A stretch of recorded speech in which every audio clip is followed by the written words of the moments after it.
Fui yo quien pagó ese viaje, pero fui la única que no sabía que era una luna de miel. Para ellos, lo pensé todo con tanto cuidado el hotel boutique, con vista al mar los días justos, para desconectar del estrés, y la idea de invitar a mi mejor amiga para que no se sintiera sola en su peor momento. Mauro había trabajado demasiado.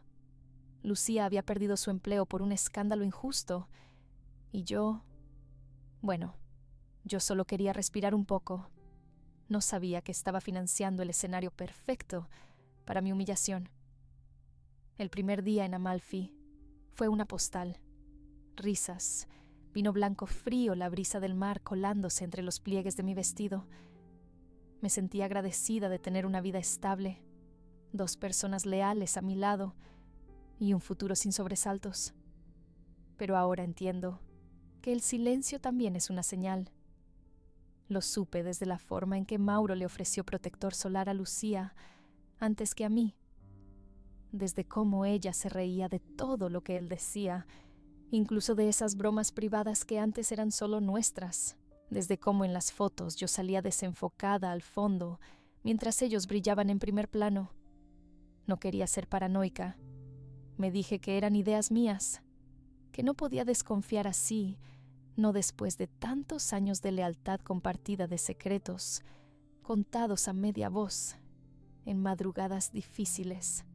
Pero algo ya se había roto, aunque todavía no sabía qué ni cuánto dolería. Me llamo Elena, tengo 37 años y hasta hace poco creía que tenía la vida bajo control. Dirijo una revista de moda con sede en Barcelona, una de esas publicaciones que se codean con diseñadores en París y artistas en Milán. Estoy acostumbrada a tomar decisiones difíciles, a dormir poco, a sostenerlo todo, sin que se note el temblor en las manos. Siempre me pareció que la elegancia real no se trataba solo de ropa, sino de cómo sostienes el mundo cuando se te desmorona encima. Mauro. Mi esposo era, o tal vez aún lo es, no sé cómo nombrarlo, el hombre con quien compartí 13 años de mi vida, abogado de derechos humanos premiado, respetado, incluso admirado en círculos que yo nunca alcancé a comprender del todo. Su mundo era la justicia, el mío, la belleza. Siempre pensé que hacíamos un buen equilibrio. Nos conocimos en una conferencia sobre migración y cultura, y desde entonces todo fluyó con esa naturalidad peligrosa que hace que uno deje de cuestionar las grietas.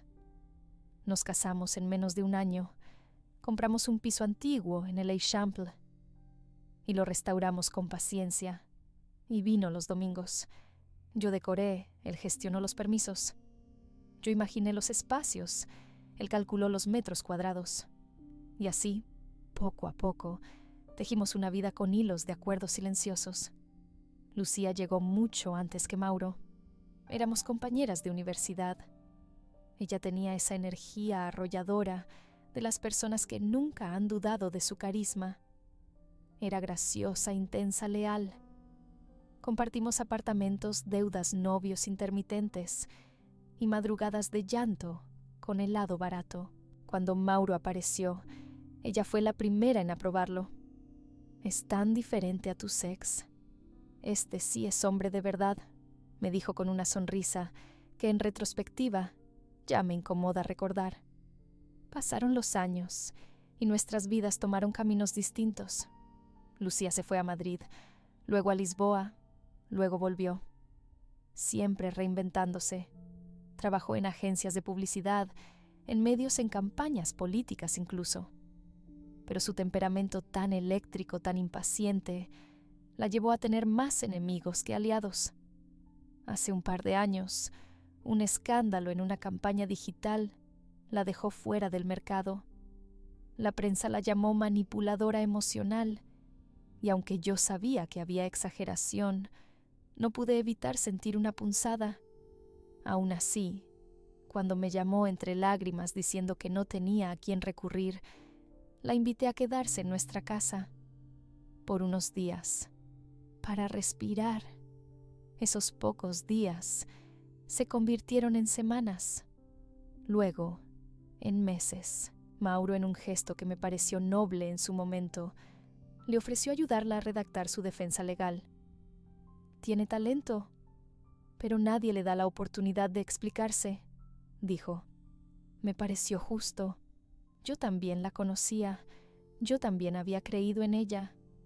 Además, no quería ser la amiga que desaparece cuando todo se derrumba. Lo cierto es que durante ese tiempo empecé a sentirme desplazada sin notarlo del todo. Las cenas ya no eran solo nuestras. Las conversaciones privadas ya no eran conmigo. Ella sabía más sobre su calendario que yo. Se reían de referencias que no entendía, compartían playlists que no reconocía. «Estamos ayudándola a Elena», me decía Mauro, como si mis dudas fueran egoístas.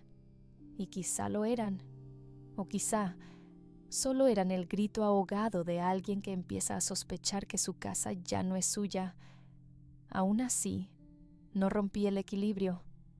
Pensé que el viaje a Italia podría devolvernos algo, que salir del entorno, respirar otro aire, nos daría la oportunidad de reconectar. Y también pensé ingenuamente que llevar a Lucía era una forma de agradecerle por los viejos tiempos, por todo lo compartido, por no haber soltado mi mano cuando tuve mi crisis de ansiedad hace 4 años, cuando nadie más supo entenderme.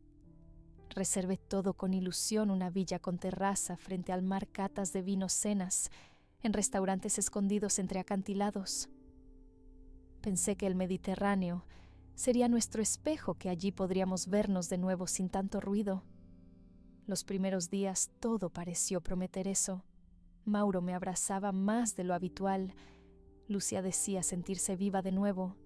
Sacamos fotos, compartimos platos, brindamos por las segundas oportunidades.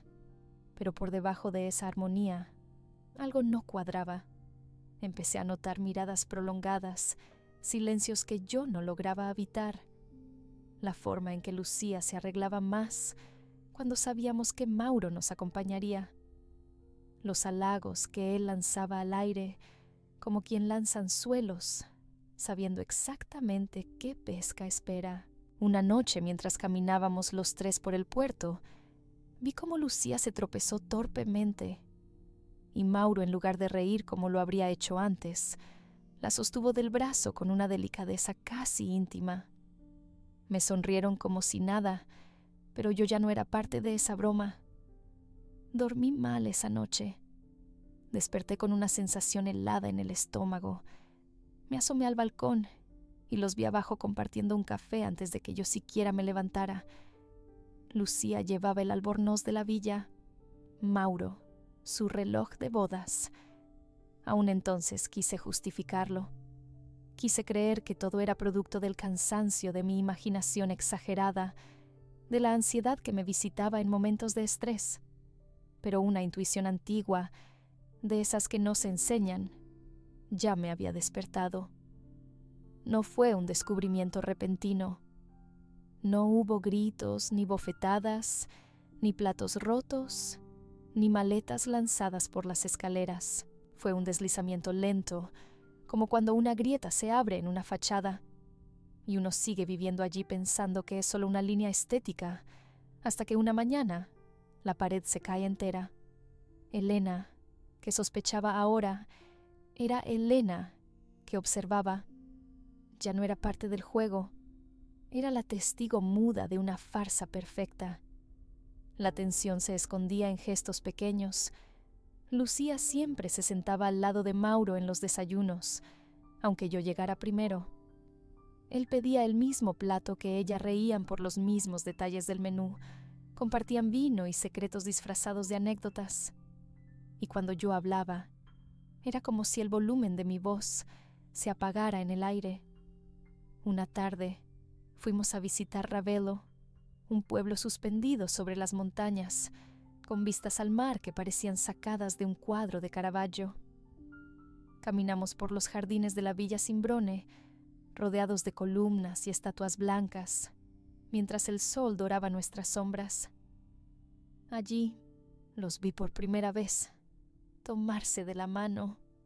Aunque fuera por un segundo, Mauro la soltó enseguida como si le hubiera quemado la piel. Pero ya era tarde. Mis ojos no mentían. Fue un impulso, me habría dicho seguramente. Un gesto de consuelo, nada más. Pero la verdad, ya había abierto su propia habitación en mi pecho y no necesitaba más muebles. Esa noche durante la cena, Lucía apareció con un vestido rojo que yo conocía. No porque fuera mío, sino porque ella me lo había mostrado años atrás, diciendo: «Este me lo pondría si quisiera hacer que un hombre casado se olvidara de sus votos». Lo dijo riendo con una copa en la mano. En aquel momento sonó a chiste. Ahora ya no me reía. Mauro se quedó mirándola demasiado, y cuando Lucía brindó por los amores inesperados que nos devuelven la vida, él no desvió la mirada, no buscó mis ojos, no tuvo el gesto reflejo de quien sabe lo que está en juego, simplemente sonrió y bebió. Esa fue la noche en que decidí dejar de proteger mi dolor con excusas. No dije nada, no lloré, solo me levanté temprano, salí a caminar por la playa y pensé si esto fuera una película, ¿cuándo sería el momento del giro? ¿Dónde está la justicia poética para las mujeres que aman con los ojos vendados? El verdadero quiebre llegó cuando regresé al hotel y no los encontré.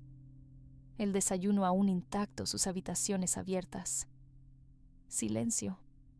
Pregunté en recepción. Salieron hace un rato. Dijeron que iban a recorrer los acantilados. Mauro nunca salía sin su teléfono, sin avisarme. Lucía, en cambio, lo hacía con la naturalidad de quien ya se cree en su lugar. Subí a la terraza más alta, la que tenía vista directa a la piscina. Y allí estaban. No se escondían. No hablaban siquiera. Solo flotaban en ese silencio cómplice que solo tienen los amantes. Él la abrazaba por detrás. Ella apoyaba la cabeza en su hombro. Parecían cansados de fingir. Parecían aliviados.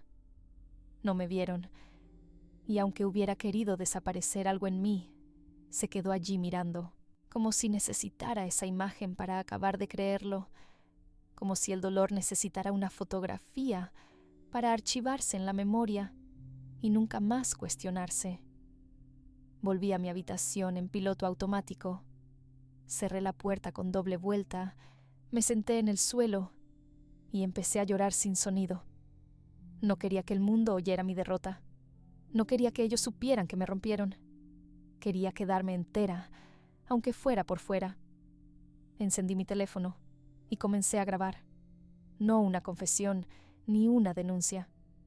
Grabé mi voz contando lo que vi. Grabé para mí, para no olvidarme nunca que no fui loca, que no imaginé nada, que las traiciones también se visten de seda y hablan bajito. Horas después, ellos regresaron como si nada. Mauro trajo flores, Lucía una botella de limoncelo. Fingieron que habían ido a buscar un recuerdo especial para mí. Y yo, por primera vez en mi vida, actué mejor que ellos. Agradecí, sonreí, abrí la botella y brindé. Dormimos juntos esa noche, 3 cuerpos en la misma casa, 3 almas en 3 continentes diferentes. Mauro intentó acercarse, pero su mano en mi espalda ya no era una caricia, era una carga. A la mañana siguiente, anuncié que me sentía mal, que prefería quedarme a descansar, mientras ellos exploraban la ciudad. Me dejaron sola. Y entonces entré en su habitación, no para buscar pruebas. Ya no las necesitaba. Quería mirarlo sin su máscara. Encontré un libro de Lucía en la mesilla, con una nota dentro que decía: «Lo logramos. Ahora solo falta que ella se canse primero». No tenía firma, pero sí tinta roja, la misma que usó Mauro para firmar las tarjetas de aniversario. Me quedé de pie inmóvil durante varios minutos. Ni siquiera lloré. Sentí frío y eso fue todo. No lloré, no grité, no arrojé nada por la ventana. Simplemente me quedé de pie en esa habitación ajena, con la nota entre los dedos y un silencio tan espeso que podía cortarse con los dientes. Fue en ese momento que entendí que la traición no siempre llega con ruido. A veces es suave como un veneno dulce. A veces se instala en las costuras de tu vida sin que lo notes, hasta que ya no puedes respirar. Me duché, me vestí con calma. Escogí un vestido blanco sencillo de lino que me había comprado para una cena especial. Me lo puse sin maquillaje, sin joyas. Era mi uniforme de despedida. Desayuné sola en la terraza con vista al mar, mientras ellos paseaban por la ciudad, buscando el restaurante perfecto para la cena de cierre del viaje. No respondí los mensajes. No contesté las llamadas. En la tarde, cuando regresaron, fingí estar mejor. Me preguntaron si me sentía lo suficientemente bien como para salir. Asentí con una sonrisa, y en mi cabeza todo se había vuelto cristal frágil, transparente, peligroso. Durante la cena observé cómo Lucía lo tocaba al hablar, cómo Mauro le llenaba la copa sin preguntarme si quería más vino, cómo sus risas llegaban a destiempo como un código que yo ya no conocía. Y luego vino la frase que selló todo. Lucía, con su voz dulce y su falsa ingenuidad, dijo: «No sé qué haría sin ustedes dos. Me han salvado la vida». Y Mauro, sin pensarlo, contestó: «Tú también nos la salvaste», nos dijo, como si fueran un proyecto en común, como si yo ya no estuviera ahí sentada frente a ellos con mi anillo en la mano izquierda y la garganta cerrada. Fue ahí que me partí por dentro, no de dolor, de claridad, de aceptación brutal. No esperé al postre. Me excusé diciendo que necesitaba descansar y regresé sola al hotel. Esa noche no dormí. Empaqué todo uno por uno sin prisa. Cada prenda, cada recuerdo, cada resto de ilusión que pudiera caber en una maleta. Dejé el anillo en la mesa de noche. Apagué el teléfono. Y antes de cerrar la puerta, dejé una nota. «Gracias por mostrarme la verdad. El silencio es todo tuyo ahora». Tomé un taxi al aeropuerto a las 5 de la mañana. Mientras el coche descendía por las curvas de Amalfi, miré por la ventana el mar que tantas veces me había calmado. Ya no brillaba. Era gris, como si también supiera lo que había pasado. Volé de regreso a Barcelona sin avisar a nadie. Durante el vuelo, repasé mentalmente cada momento de los últimos meses, las cenas en las que me sentía invisible, las llamadas que Mauro tomaba en el balcón, los gestos de Lucía, que antes me parecían inofensivos. Todo encajaba, todo había estado allí. Al llegar a casa, el silencio fue abrumador. Me senté en el sofá, abrí mi ordenador y empecé a escribir. No un correo, no un mensaje. Un documento, frío, detallado, legal, con fechas, con nombres, con evidencias. Incluí la grabación de audio, la foto del papel con la nota y capturas de pantalla de mensajes que antes no había querido ver con claridad. No era venganza, era documentación, era verdad. Luego envié 2 correos, uno a su bufete dirigido a su socio principal, explicando que había una situación de conflicto ético grave que debía ser evaluada. Otro más escueto a la junta de la revista, donde yo trabajaba, pidiendo una licencia indefinida por motivos personales. Apagué todo. Me metí en la ducha. Dejé que el agua cayera sobre mí durante más de 1 hora. Me lavé el cuerpo como si pudiera quitarme las manos de ellos. Me lavé el alma como si fuera tan fácil. Durante los días siguientes no salí. No hablé con nadie. Solo caminaba por el piso de una habitación a otra, como una sobreviviente de algo que no entendía del todo. Lloré, mucho, pero sin sonido. A veces me sorprendía llorando mientras fregaba un plato o doblaba una toalla. Era como si mi cuerpo supiera antes que yo que algo había muerto. La primera llamada de Mauro llegó 3 días después. No la contesté, tampoco la segunda ni la tercera. La cuarta vez, dejó un mensaje: Elena, por favor, escúchame. No fue lo que parece. La frase más cobarde del universo. No fue lo que parece. Como si no hubiera sido exactamente lo que parecía. Lucía, en cambio, no llamó. Solo escribió un mensaje. No planeamos hacerte daño. Nos pasó. Lo sentimos. Me reí. Por primera vez en días me reí. Porque no hay nada más cruel que alguien que destruye tu mundo y te dice lo sentimos, como si hubieran derramado café sobre tu alfombra, no sobre tu dignidad.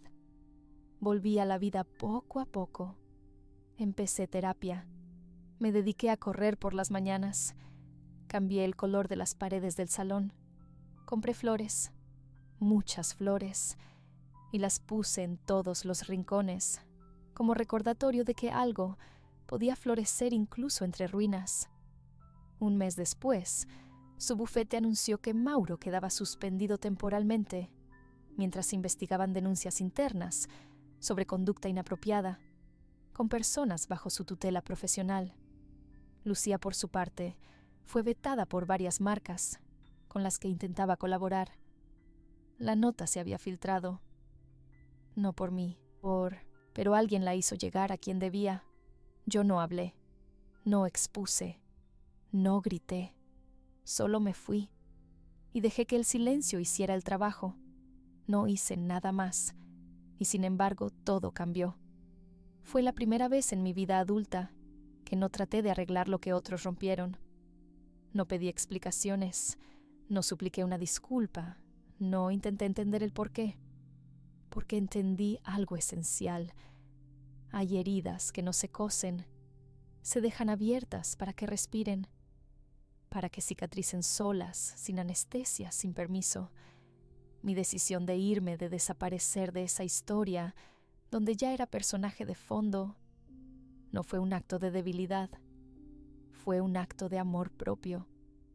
Me había pasado demasiados años cuidando que nadie se sintiera incómodo a mi alrededor, cargando culpas que no eran mías, protegiendo el prestigio ajeno, mientras el mío se deshacía por dentro. Y ahora me protegía a mí. Mauro no lo entendió. Siguió llamando, mandó correos larguísimos, mezclando excusas con justificaciones torpes, incluso con amenazas veladas. No hagas nada que pueda arruinar mi reputación, Elena. Tú no eres así. Tenía razón. Yo no era así. Ya no. No respondí. Pero anoté cada palabra. Aprendí que el silencio también es una forma de hablar, una forma que duele más, porque no da lugar al teatro de la culpa compartida.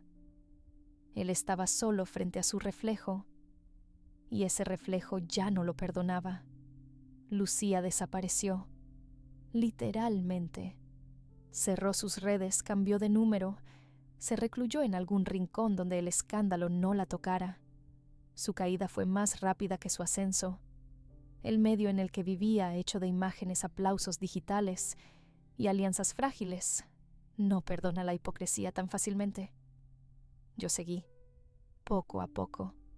Reorganicé mi vida, pero no como antes. Me mudé a un barrio más pequeño, más silencioso. Abrí una pequeña agencia creativa con 2 excolegas. No era glamorosa, pero era mía. Mía, sin trampas. No volví a hablar públicamente del tema, no porque me doliera, sino porque ya no lo necesitaba. Lo que pasó dejó de definir quién era. No me rompió, me reveló. Una tarde, mientras caminaba por el parque, una mujer se me acercó. No la conocía. Me miró con una mezcla de timidez y admiración y me dijo: «Vi lo que hiciste. No sé cómo tuviste tanta fuerza». No supe qué responder. Sonreí apenas y seguí caminando. Pero en mi cabeza una frase se repitió durante días. No fue fuerza, fue dignidad. Esa dignidad que nunca debería doler tanto mantener. Me preguntan a veces en susurros si no me arrepiento, si no habría sido mejor luchar por él, enfrentarla a hacer justicia con ruido. Y yo me pregunto, ¿cuántas mujeres cargan guerras ajenas solo por no tolerar el vacío? ¿Cuántas se quedan en lugares donde solo existe el eco de lo que alguna vez fue amor Yo elegí irme. Elegí el vacío con paz antes que la costumbre con veneno. ¿Y tú? ¿Alguna vez has sido borrada en silencio por las personas que más amabas? ¿Te has quedado callada para no incomodar hasta que fuiste tú la que no encajaba en tu propia historia? Yo me fui. Y esa fue mi victoria. Hoy vivo sin ruido, sin explicaciones pendientes, sin la necesidad de demostrarle nada a nadie. A veces en noches muy silenciosas recuerdo aquella terraza en Amalfi, el sonido del mar y la nota escrita en tinta roja.